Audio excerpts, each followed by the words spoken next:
a fiduciary duty to, not you or me or the community, to their shareholders. Okay, so what we're going to do, we're Who's going making to money. take this second commercial break, and we'll be back with our audience following this very, very short commercial break.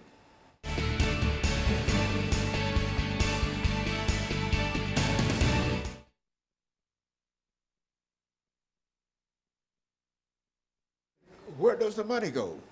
Into the pockets of shareholders. Yeah. One of our chants outside the last time there was a demonstration from CCA was, hey, CCA, what's a black man worth today? Yeah. Because they're trading them. Yeah. It's on, it's from you the know, auction block to straight off the auction block to the into the NASDAQ. cage. Yeah.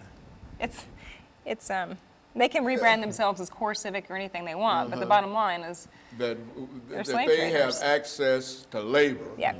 They use that labor, and Yep. they are being compensated. Right. The prisoners are being compensated at a minimal, Yeah. whatever they're Yeah. compensated. But there's a pile of money that goes to the shareholders.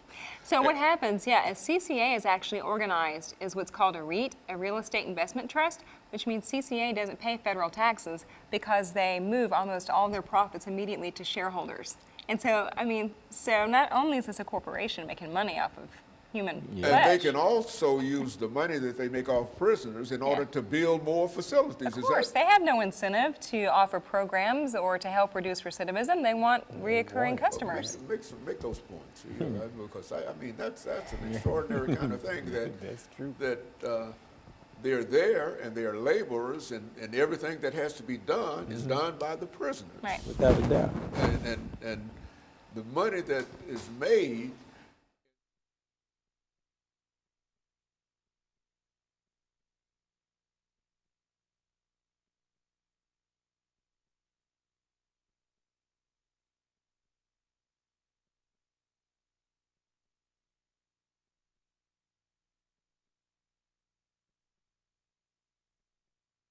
Thank you and welcome back to the final segment of the show for today. We're talking to Pastor Walker and Reverend Alexander in reference to abolishing slavery in the penal system in the state of Tennessee. And of course, Pastor Walker, let's see if we can start off with you by having you to give us some information in reference to how this money flows, and where it starts and labor.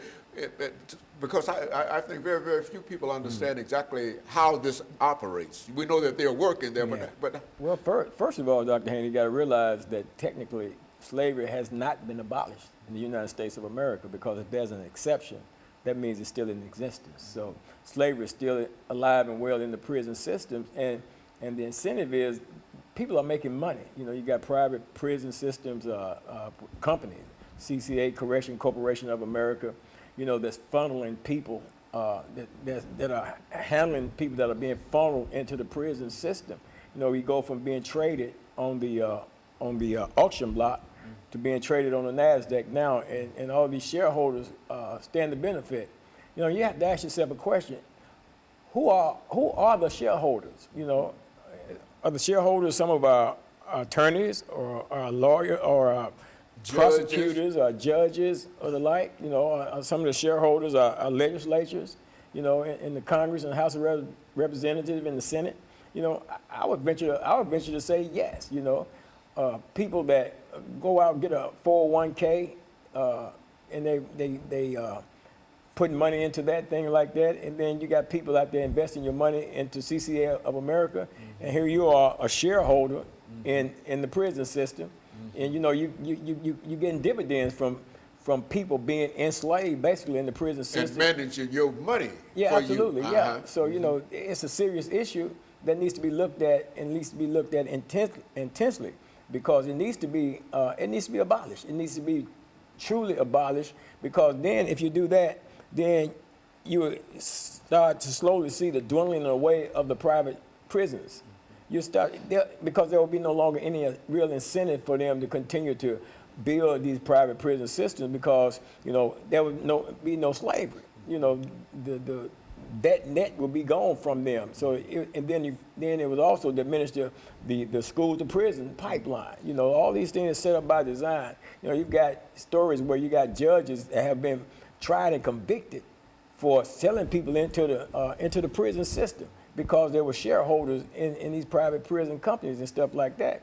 And it was to their advantage to sentence somebody to these long sentences. Then you got to think about when these people are passing these bills for, extended sentences for certain things and all this stuff like that. What's really behind that? What's the driving force? Is it because crime is running so rampant, or is it because there's an economical advantage to doing something like that? I would venture to say it's economics. Yeah, I mean, I think it definitely is economics. And I think that there's a point that's really important to make here, and that is, so this bill that we talked about that's live in the session, the sponsor for this bill in the House is Representative Joe Towns out of Memphis, who's just a tremendous asset, I think, to our General Assembly. And this is a great bill that he's sponsoring. And one objection may be, well, wait a minute, if we amend this in the Tennessee Constitution, does that mean we close all the prisons and everybody just leaves? No. Because Article 1, Section 32 of the Tennessee Constitution allows for the creation and maintenance of safe and humane prisons in the state of Tennessee. Now, what I would argue, and I'm sure Pastor Walker would argue, is that they are neither safe nor humane. But what this does mean is that if Representative Towns' bill passes, prisoners will still be prisoners, but by God, they won't be slaves. And I think from a faith perspective, and from a political perspective, regardless of what side of the aisle someone sits on, slavery is simply indefensible in this state. And in any state what in the about, country. Is there some kind of mass movement that is underway in reference to trying to deal with this as a problem? And I think you mentioned the fact that some states compensate prisoners and some states don't, and et cetera. Is there any kind of movement that will attempt to abolish not only slavery in Tennessee, but abolish slavery in the prison system as slavery was abolished by the 13th Amendment to the Constitution?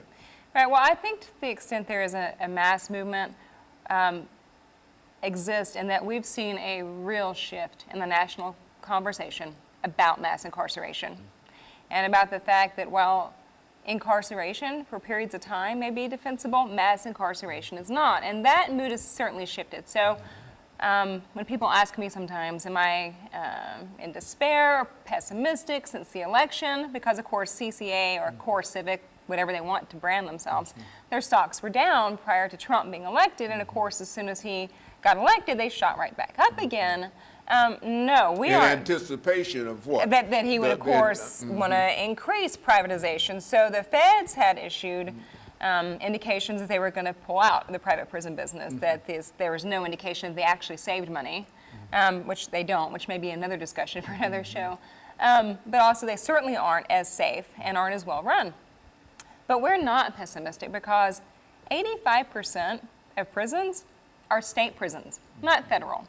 And this is an issue that criminal justice reform is a really big deal right now across this country because the way things have been occurring since the mid-90s, it doesn't make economic sense. It's not good policy. It doesn't make communities safer. It's not realistic about issues like recidivism. And as we said before, it is destroying communities. And so...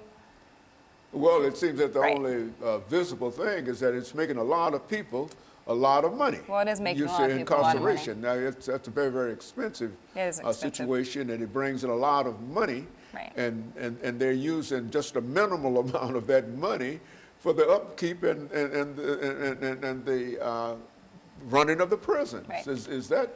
Well, it's certainly not being spent on food that's edible. It's definitely not being spent on health care. I mean, one of the things we did was we worked to organize a lawsuit concerning hepatitis C, which is being untreated, basically, in Tennessee prisons. When we filed that suit, there are almost 3,500 prisoners that the system knew about who had hepatitis C, and 8 were receiving treatment at the time. I mean, so, I mean, they're certainly not providing for programs to reduce recidivism because, okay, let's say you work at a Core Civic prison. Let's say you work for a private prison. What is your incentive to actually introduce good quality programming? What's your incentive to keep families together? What's your incentive to try to help encourage visitation instead of prohibit visitation? What's your incentive to really want to make sure that person doesn't come back? You don't have any incentive because I promise you, you have shares in the corporation that you work for. I mean, this is common sense. And the only incentive is to bring more people in, because the more people you bring in and paying them at $13 13 cents an hour? Yeah. I mean, Yeah. $13. I'm leaning toward 13. 13's actually 13 cents an hour. That's no compensation at all. And the guys are reaching out to get those jobs because it gives you an opportunity to get out of the cell and to be active, you know, to move around and stuff. Either like you that. become involved in some kind of some labor kind of activity, or you sit in your cell all day. Yeah.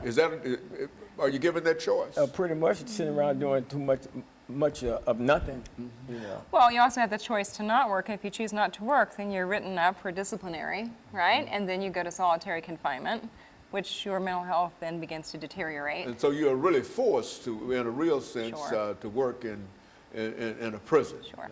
some kind of employment. Every person in prison has some kind of employment. Is that true? Well, no, not every person, because there aren't enough jobs. But people would prefer to be active, right? Anyone who thinks that prisoners have it easy, what is it, 3 hots and a Yeah, cot, right. are completely disconnected from the reality of the prison system today. For sure. But do we have time? We've got this. We're talking about prison reform. There are a number of very good reform bills, and sponsored by Republicans, not just Democrats, but by Republicans in the Tennessee legislature this session. So there is reason to be optimistic.